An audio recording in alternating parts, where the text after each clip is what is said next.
whose platforms are as diverse as the internet are able to offer. The journalism profession I joined in the early 1990s, to which I have remained committed to, is decidedly different today.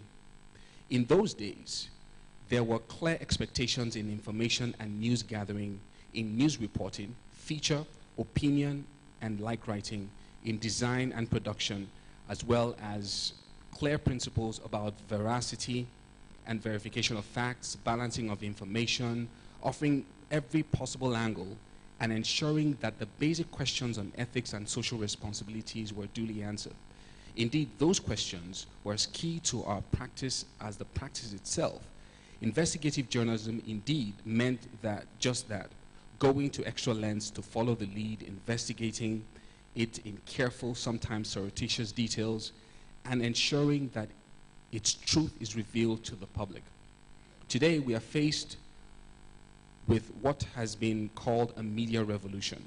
We are adapting to new global trends and idioms and in information sourcing and dissemination, and those hallowed principles face a grave danger of extinction. The question becomes, how far can we go to break those sublime rules that make this noble profession what it was? Must we break them?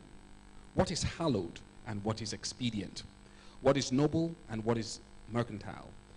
A more important question, who is a journalist? In a paper on journalism ethics in the digital age, these questions are examined in insightful detail. It states, the democratization of media, technology that allows citizens to engage in journalism and publication of many kinds, blurs the identity of journalists and the idea of what constitutes journalism. In the previous century, journalists were a clearly defined group. For the most part, they were professionals who wrote for major mainstream newspapers and broadcasters. The public had no great difficulty in identifying members of the press. Today, citizens without journalistic training and those who do not work for mainstream media call themselves journalists or write in ways that fall under the general description of a journalist as someone who regularly writes on issues for a public audience. It is not always clear where the term journalist begins or ends. If someone does what appears to be journalism but refuses the label journalist, is he or she a journalist? If comedian Jon Stewart refuses to call himself a journalist, but magazines refer to him as an influential journalist or refers to him as someone who does engage in journalism, is Stewart a journalist? And then it offers a very important poser. Is a person expressing his opinions on Facebook a journalist?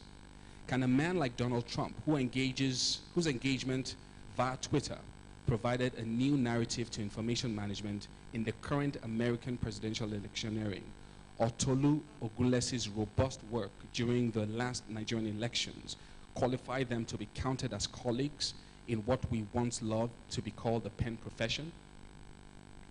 Where does the photojournalist of old, like Peter Obey of the old Daily Times, who bothered more about the fidelity of his shots, stand with today's paparazzi? With Instagram and the current digital opportunities and tools to engage and manipulate photography for the often unsuspecting and gullible public. Where does professional ethics end and where does expediency begin? And how have all these impacted on journalism?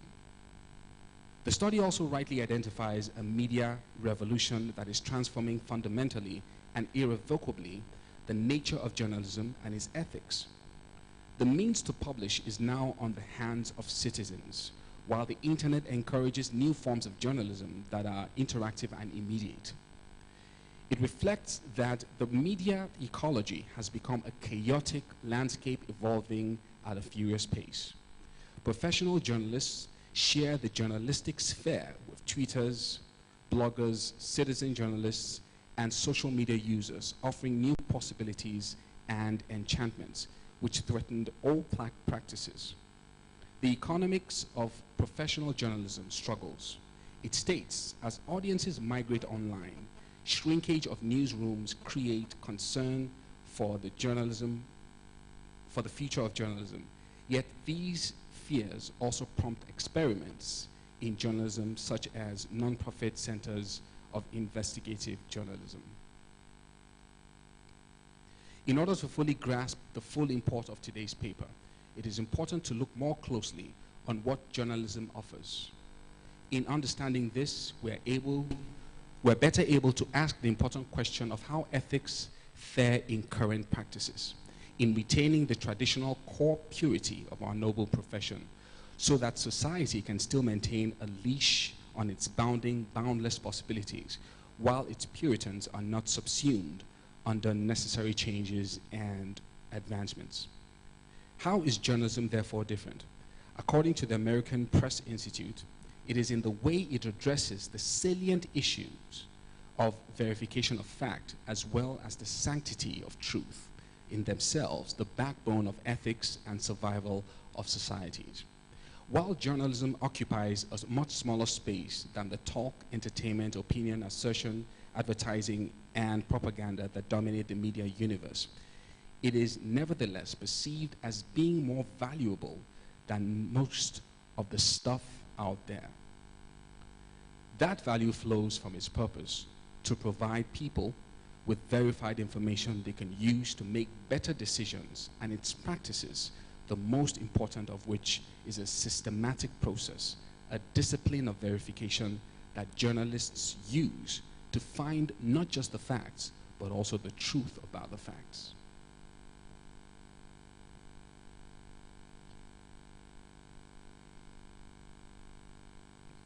And you may ask, how are all these different?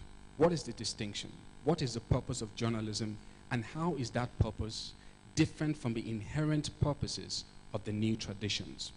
The purpose of journalism, Bill Kovac and Tom Rosenstyle offer us in the Elements of Journalism, is not defined by technology, nor by journalists or the techniques they employ. It is defined by the function news plays in the lives of people. The purpose of journalism, therefore, is to provide citizens with the information they need to make the best possible decisions about their lives, their communities, their societies, and their governments. And the denominating factor is truth, as well as the core elements required to maintain a grip on that truth. Those elements, we find, help society, as well as the practice of journalism, offer humanity at last its last threads to sanity, saving it from Hobbesian projections. Bill Kovac and Tom Rosenstyle identify 10 elements to good journalism that are essential to its principles and practices. These include, as detailed by the American Press Institute: 1. Journalism's first obligation is truth. Good decision-making depends on people having reliable, accurate facts put in a meaningful context. 2. Its first loyalty is to citizens. The publisher of journalism, whether a media corporation answering to advertisers and shareholders or a blogger with his own personal beliefs and priorities, must show an ultimate allegiance to citizens. They must strive to put the public interest and the truth above their own self-interest or assumptions. 3. Its essence is a discipline of verification. Journalists rely on a professional discipline for verifying information. While there is no standardized code as such, every journalist uses certain methods to assess and test information to get it right. 4. Its practitioners must maintain an independence from those they cover. Independence is a cornerstone of reliability. On one level, it means not becoming seduced by sources, intimidated by power, or compromised by self-interest. 5. It must serve as an independent monitor of power. Journalism has an unusual capacity to serve as watchdog over those whose power and position most affect citizens. 6. It must provide a forum for public criticism and compromise. Journalists facilitate public discussion, and this responsibility forms a basis for special privileges that news and information providers receive from democratic societies. 7, it must strive to keep the significant interesting and relevant. Journalism is storytelling with a purpose. It must balance what readers know they want with what they cannot anticipate but need. 8, it must keep the news comprehensive and proportional. Journalism is our modern cartography. It creates a map for citizens to navigate society. 9, its practitioners must be allowed to exercise their personal conscience.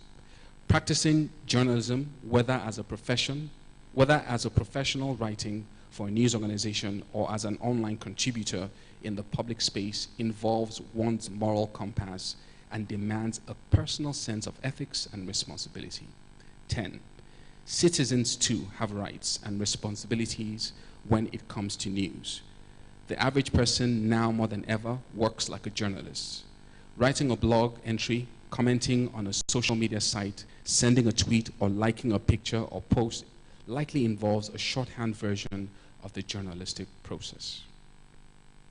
As a consequence, they reflect a part of this new journalistic responsibility to provide citizens with the tools they need to extract knowledge for themselves from the undifferentiated flood or rumor, propaganda, gossip, fact, assertion, and allegation the communication system now provides. The important question to ask is, to what extent is existing media ethics suitable for today's and tomorrow's new media, which thrives on the immediate and interactive, which is always on, a journalism of amateurs and professionals? Most of the principles were developed over the past century, originating in the construction of professional, objective ethics for mass commercial newspapers in the late 19th century. We are moving towards a mixed news media, a news media citizen, and professional journalism across many media platforms. This new mixed media, news media, requires a new mixed media ethics, guidelines that apply to amateur and professional, whether they blog, tweet, broadcast, or write for newspapers. Media ethics need to be rethought and reinvented for the media of today, not of yesteryears. This brings us to a key element, ethics and digital journalism. I do not intend to spend precious time on them, but it is important to understand their basic meanings. At its simplest, ethics is a system of moral principles. They affect how people make decisions and lead their lives. Ethics is concerned with what is good for individuals and society, and is also described as moral philosophy. They are defining principles that govern a person's behavior or the conducting of an activity. Every profession has its ethics or code of conduct, and practitioners or adherers are to swear by it. Digital journalism describes electronic technology that generates, stores, and processes data in positive and non-positive states. The core denominator is the use of the electronic means to source, collate, and transmit information or images. The argument I have advanced in this paper include the core ethical principles that have defined the best journalism and the chief ethical challenges and salient failures journalism has experienced in the past. I've also called attention to how digital technology and increased two-way engagement with audiences are changing the nature of journalistic ethical decision-making and challenging it in new ways, as well as examining the need for a new language for ethical reasoning and the capacity to apply important principles to concrete reporting situations of all kinds, both old and new. This paper also attempts at identifying the news gathering rights afforded to journalists, as well as the laws that both protect and constrain journalistic practice. I'm tempted to postulate that the Nigerian society has recently held the media in lower esteem. This partly comes from a sense that professional standards have dropped. The digital age, where publishing and broadcasting information have proliferated far beyond daily newspapers and radio and television stations, only complicates these dynamics of mistrust. Corrupted information and half-truths seem to be everywhere. Many citizens sense, and news media outlets, like almost all large institutions in today's society, face increasing distrust. There is fear that the little fin of trust yet left might snap at any time. This uncertainty is real and leaves the traditional media in jeopardy. A crucial question then looms for those studying journalism and training to become reporters and editors. What distinguishes the professional journalist's approach to information amid vast digital streams of videos, photos, data, and text? To a large part, the answer lies in upholding the highest ethical standards and renewing the commitment to the uncorrupted pursuit of truth in its most traditional sense. This, as already stated, is based on verifiable facts and knowledge. Sadly, digital media presents exacting challenges in enthroning these best moral and ethical principles. All over the web, there is a proliferation of online journalism, blogging, digital photojournalism, citizen journalism, and social media, most of which are not governed by institutional codes of conduct. Its practice is governed by the personal rather than the public, and it becomes important in strengthening journalism practice to begin to set out proper guidelines to be governed by established ethical standards and societal norms, which would begin to sanitize both the conduct of the digital journalists and its entire practice. As a first step, it may be the establishment of institutions whose body of rules, based on law and moral principles, denominated by the finest traditions of journalism, strengthened by the constant pursuit of truth, governed by compliance, statutes, and clearly stated punishment for those who fall below these moral and societal expectations, would begin to contain the inherent excesses in digital media. Unfortunately, it is a difficult challenge in itself to control publications and broadcasts. So it becomes imperative for providers and administrators of these platforms to begin to serve as watchdogs for the watchdog. The reporting protocols of these providers need to be strengthened for check abuses. Every day, more and more abuses are recorded. Every day, more and more people become digital journalists without the requisite training and moral schooling, without understanding the core governing principles and elements of journalism. And until we begin as a society and as a profession to rein them in within a strong moral jacket, until we insist on sanitizing our profession, journalism as we found it, as I found it, would go before long the way of the dinosaurs. Thank you very much.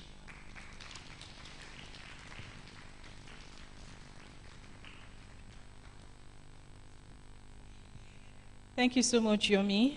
And a special thank you to Mrs. Ibim Semenitar for the lecture. That was a lecture, wasn't it? All right, then. So she had actually sent a representative. Unfortunately, we didn't get his card on time. Are you still here, Mr. Chijoke Amu Nadi? Are you still here? Hello? Hi. Do you mind coming to say one or two words? You're okay. Okay, so we do apologize for the mix-up. And before we go on to the next item, I would like to invite Mrs. Betty Irabo. She's not expecting this. I like taking people unawares. I want to invite her here to come say one or two things. And I want her to tell us how she continuously keeps looking so fabulous. A round of applause, please, as she comes up.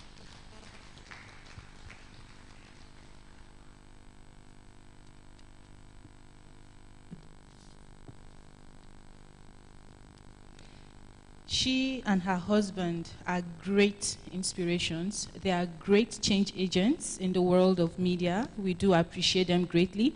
And I want you, as she takes the mic, to give her again another round of applause. Thank you. Wow. You didn't warn me about this. But then, as a journalist, you have to be prepared. You don't know when you'll be called to go to the battlefront. Hello, everybody. My